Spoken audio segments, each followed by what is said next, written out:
tingin ko ah. Ha? Yabang ka dyan, Skaloy. Gino naman. Kitang-ito naman si Panginoon niya. Akin ka na lang, akin ka na lang. Iingatan ko ang puso mo. Gino, lasing ka na eh. Sige na, umuwi na tayo. Ano?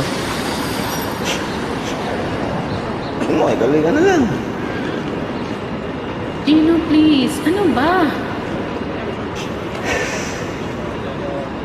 Isang beses ka na makajam. Pwede ka na mamatay. Sige, game. Kung mo lumipat ng banda, doon ka na sa semento. Total, masayang-masaya ang laman kapag sila, di ba? Hindi na ba pwede na masaya lang ako na nakajump sila? Nakagago ang saya mo. Ano? Nakakagago yung saya ko? Ako nagpasok sa iyo dito. Ako nagpasok sa iyo sa banda. Kung wala ako, wala ka. Konting respeto naman. Gino, ano ba yung pinagsasabi mo?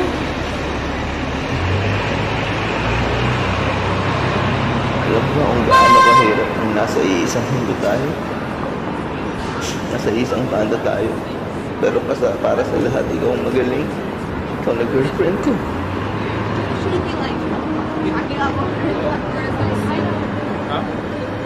Gino, ano ba?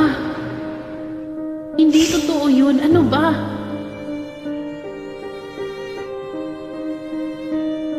Ilang taon nagtrabaho para mapunta lang ako rito. Ang unfair lang kasi ikaw. Parang wala ang ginawa para mauha mo ang respeto nila. Mas nire-respeto ka pala kaysa sa akin. Ang hirap lang kasi. Wala ka nun sa araw-araw na kasama kita. Araw-araw ko iisipin that I'm a failure.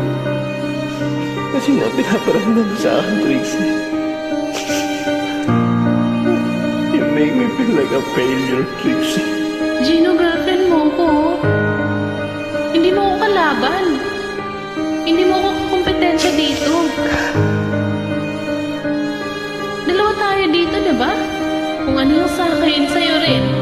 Wala namang pagalingan dito eh. Huwag mo ko pag-isipan ng ganun.